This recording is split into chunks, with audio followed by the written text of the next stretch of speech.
Bonjour et bienvenue dans la météo du Bitcoin, que je vais faire courte, hein.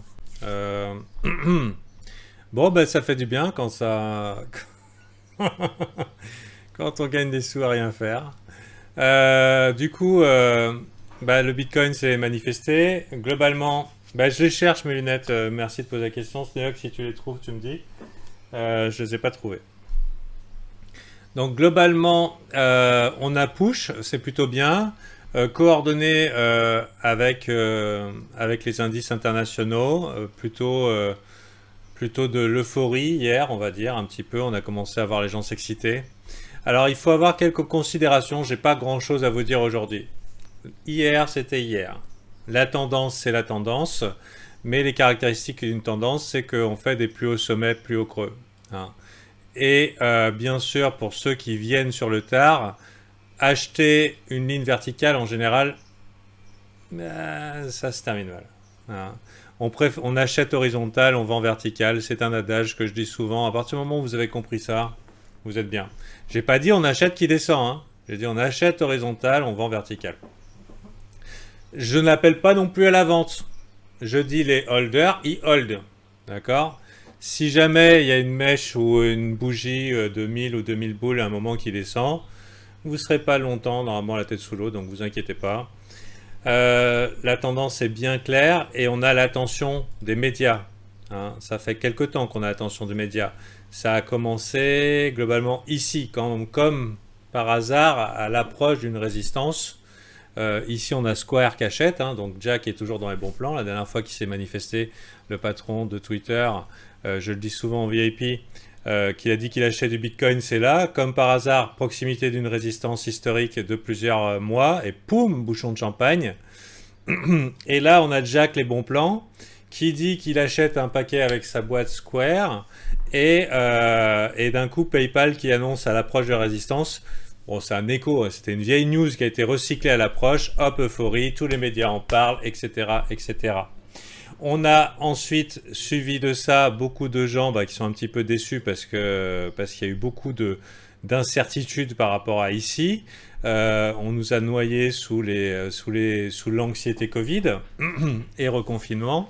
Et c'est là où c'est plus important de suivre les graphiques que ce qu'on croit, et on traite ce qu'on voit et pas ce qu'on croit. Et ce qu'on voit, c'était que les boules étaient sous contrôle et que ça allait monter.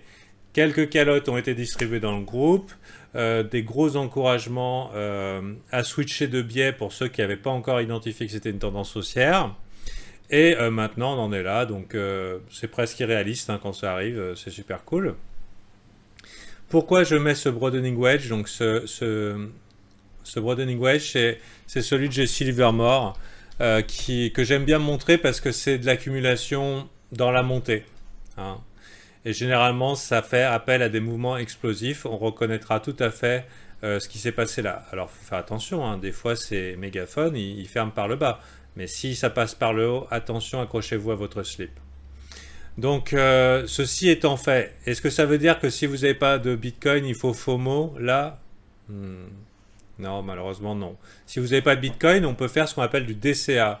Dollar Cost Average. Ça veut dire que vous prenez une somme, vous la divisez par 20 ou par 30, et tous les premiers jours de la semaine ou tous les derniers jours de la semaine, quel que soit ce que fait le prix, vous mettez un dixième ou un trentième ou un vingtième de cette somme. Pourquoi?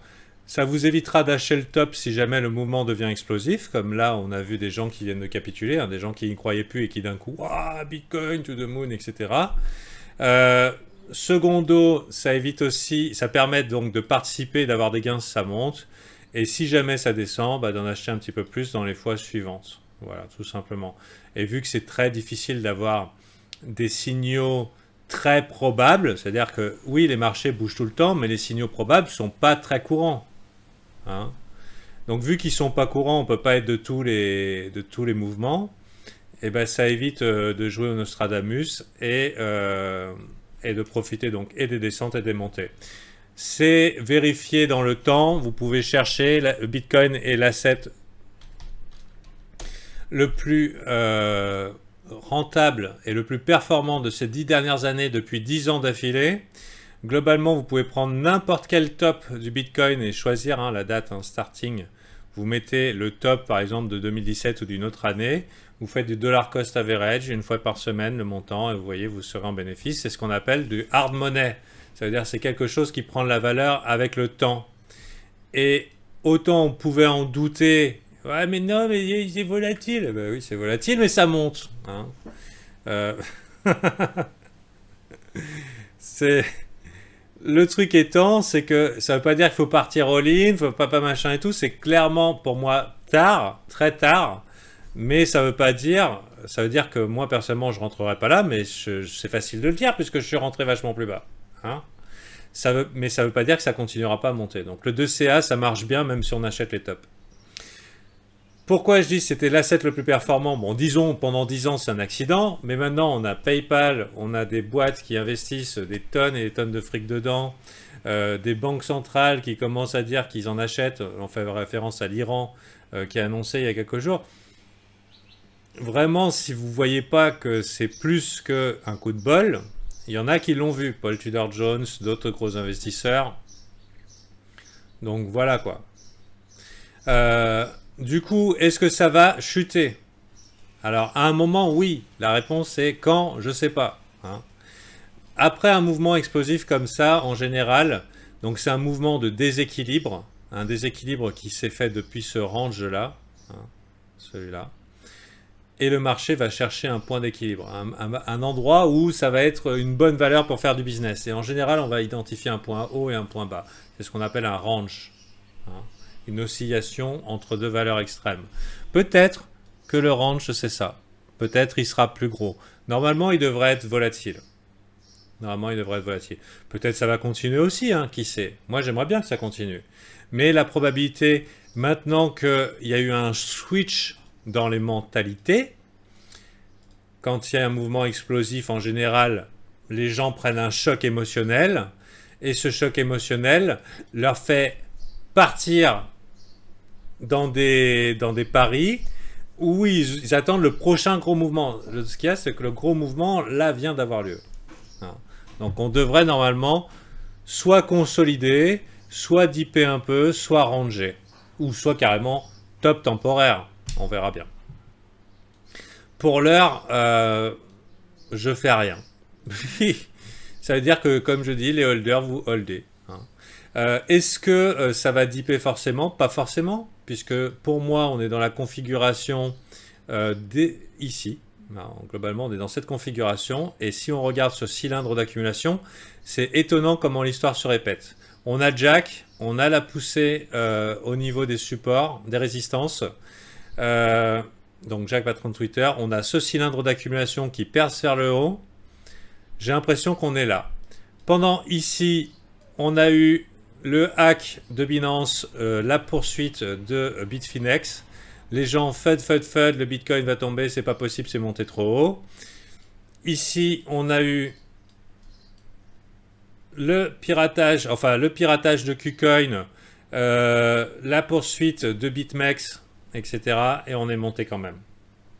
Vous trouverez quand même étrange un petit peu la situation. Et pourquoi je fais référence à ça? C'est parce qu'on n'avait pas de raison pour la montée. Là, cette année, on a des raisons. Mais là, on n'avait pas de raison pour la montée. On se dit, mais qu'est-ce qu'il nous fait? Hein? Et c'est ce que j'avais appelé dans toute l'année 2019 l'opération choc et stupeur. Donc des résistances, fuck it. Hein? Résistance mon cul. Donc globalement, il est très possible que à la moindre reprise de souffle, en opération choc et stupeur, si c'est bien la même, on traverse les résistances comme dans du beurre. Hein? Que chaque dip soit une opportunité d'achat et qu'on profite en fait du fait qu'il y a peu de volume et que la moyenne accumulée a été très avantageuse. Ici, c'était 6 mois quasiment à ce prix-là. Donc après, on peut pousser en profitant que le carnet d'ordre soit relativement vide et du coup maintenir une moyenne vraiment absolument géniale. Bah, eux, c'est pareil. Hein. Il y a eu énormément de volumes qui ont été échangés ici, plus l'accumulation là, plus l'accumulation là. Maintenant, si on pousse et on profite du fait que il n'y a plus de résistance et qu'on ne laisse pas le temps aux order books de se remplir, on peut avoir une opération choc et stupeur. Voilà mon petit insight, ma petite expérience de trader en long terme. L'avantage par rapport à 2019, c'est qu'on a ce genre d'événement Sauf qu'on a des catalyseurs qui sont de l'ordre de ceux de 2017, c'est-à-dire le halving, donc une baisse de l'inflation du Bitcoin, et en même temps l'arrivée d'investisseurs institutionnels. Ce qui n'est pas rien. Est-ce que le public est largement engagé dans la place? Ben non. Hein. C'est maintenant qu'on lui parle. C'est maintenant qu'on lui parle de PayPal et que les gens vont embrasser un petit peu la crypto. C'est maintenant que les banques centrales commencent à sonder pour vous dire « Eh, dis donc, le crypto-euro, vous en voudriez pas ?» Hein. J'invente pas, hein. Ça fait des mois qu'on en parle, ou presque des années qu'on en parle dans le groupe. C'est très concret, là. Hein. Et ça s'accélère. Je dirais qu'il y a un agenda. Donc, voilà. Maintenant que nous dit le graphique, long terme, bah, vous mettez en monthly ou en trimestrieli, hein, vous faites comme vous voulez. Globalement, boule, boule, boule. Est-ce qu'il peut y avoir des dips? Oui. Mais je peux vous dire que n'importe quelle personne qui voudrait éventuellement se sortir d'un dollar un peu faiblard, et les démocrates, c'est pas bon pour le dollar. Hein. Et là, ils essayent de pricer le prochain stimulus pack. Ça se casse la gueule grave. Et on est au contact de supports pour le dollar index qui sont très, très, très sérieux. Hein. Donc ce qui était en train de devenir un méga W dans un W, là on commence à pousser sur les résistances et peut-être c'était simplement une continuation baissière. Possible, on verra. En général, ça fait c'est assez dur à prédire. Pour l'instant, c'est un range jusqu'à ce qu'on n'a pas niqué tout ça. Donc voilà. Ceci étant dit, c'est que on a vu des entreprises telles que MicroStrategy, bien sûr, pour l'instant, en particulier elle, vouloir protéger sa trésorerie en Bitcoin. Maintenant, voyons voir un petit peu la FOMO institutionnelle, ce que ça donne. Hier, quand les 15 000 ont été tapés, on a vu Bloomberg, Fortune, voilà, Wall Street Journal qui commence à parler du Bitcoin tous les jours. Autant vous dire que on est dans ce qu'on appelle la media attention. Donc c'est le début. Tout ce qu'on a connu sur le sentiment en général, sur le fait que la majorité a tort, ce que je répète tout le temps à tout le monde, la majorité a tort, et ben en fait, si vous voulez, c'est que en bull market, les stupides ont raison. Hein, ceux qui gèrent pas leurs risques, ceux qui sont all-in et ceux qui vendent jamais, c'est eux qui ont raison. On va vivre, le trading c'est facile. Hein. Globalement, c'est la période, le trading c'est facile. C'est maintenant. Donc, first sell-off bear trap, donc 12 000, 10 000, média attention, on est là. Voilà, on est là. Sérieusement, quand on a commencé à quitter là, j'étais triste. J'étais triste et parce que je savais qu'on n'aurait plus de Bitcoin pas cher. C'est fini, Bitcoin pas cher. Et c'est triste. Et c'est d'autant plus triste que les choses vont s'accélérer très vite et qu'un bull run, ça ne dure pas une vie. Hein. Enfin, je dis ça, avec un peu de chance, le Bitcoin devient le nouveau Nasdaq. Et on se fait 2 décennies à monter. Mais j'ai l'impression que c'est parti pour être rapide. Après, il peut y avoir 2 étapes. Il peut y avoir un premier bull run, une grosse respiration, où les anciens bears qui étaient encore là disent ah, « Ok, putain, c'est déjà fini, on a déjà vu ça. » On reconsolide et on repart. C'est aussi une possibilité, c'est-à-dire que le bull run se fasse en 2 étapes. Pour l'heure, c'est vraiment en train de s'accélérer.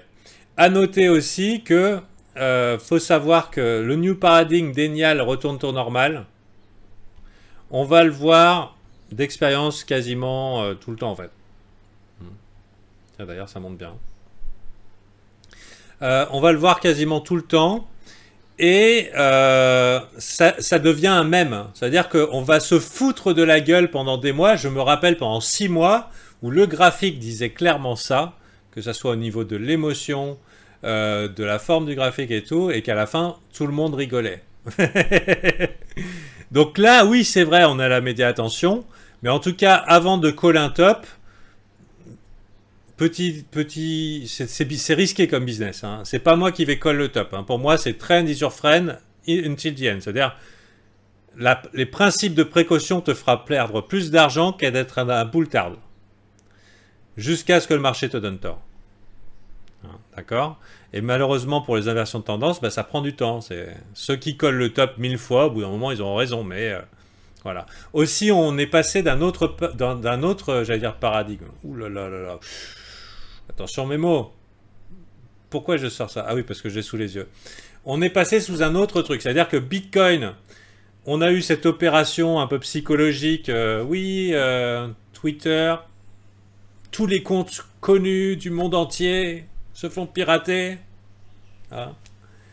Et puis, pour un scam de merde, pour une arnaque à 2 balles, pour tirer 100 000 balles. Vous vous rappelez ça?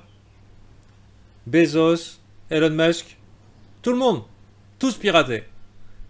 Et du coup, petite intégration mentale, non, le Bitcoin, c'est l'argent des pirates. Voilà. Donc le Bitcoin, c'est l'argent des pirates, ok, mais là, on va plus passer à ça. C'est encore hier, il y a eu la saisie là, du FBI, les hackers qui ont réussi à pénétrer 39 000 bitcoins. Hop, directement le FBI leur tombe dessus. Malin le lynx. Donc ça leur fait quand même un bon petit stock qui ne sera pas normalement déversé comme ça sur les marchés, mais vendu aux enchères. Donc à suivre. Sauf s'ils décident d'en faire une réserve de guerre. Et ça serait très bien pour nous. Mais bon, on verra. Comment ça s'appelle? Pour ce qui est de la montée, call un top, c'est risqué. Et on va passer de ce Bitcoin argent des terroristes à Bitcoin, c'est une bulle. Hein? Bon. Tout est une bulle, mais pas le Bitcoin. Le Bitcoin, c'est vrai. Nasdaq, c'est pas une bulle. Hein. Amazon, Netflix, c'est pas une bulle du tout, quoi. Le Bitcoin. Mais ce qu'il y a, c'est qu'on va avoir quelque chose qui va nous empêcher globalement encore d'en acheter. C'est-à-dire qu'il y a encore beaucoup de déni avant que les gens disent putain, mais en fait, le Bitcoin, c'est top. Et le temps que ça arrive, bah, ça sera le sommet. Voilà. Donc on a du chemin. On a du chemin au moment où les gens vont comprendre tout ce que on a compris. Donc pour vous dire, voilà. Et du coup, la petite blague, c'est que c'est tellement devenu un mème, cette histoire de courbe de sentiment, que j'ai gardé la version Bitcoin pour vous faire marrer. On va conclure là-dessus et puis on va faire un peu de pédagogie pour les VIP. Je vous invite à rejoindre les VIP, en particulier l'offre Black Friday à 50%. Il faut rejoindre le Discord. C'est où, bordel? Ah, c'est là. Bitcoin. On constatera la différence. What the fuck is going on? Donc, voilà. Sur ce, je vous souhaite une bonne journée.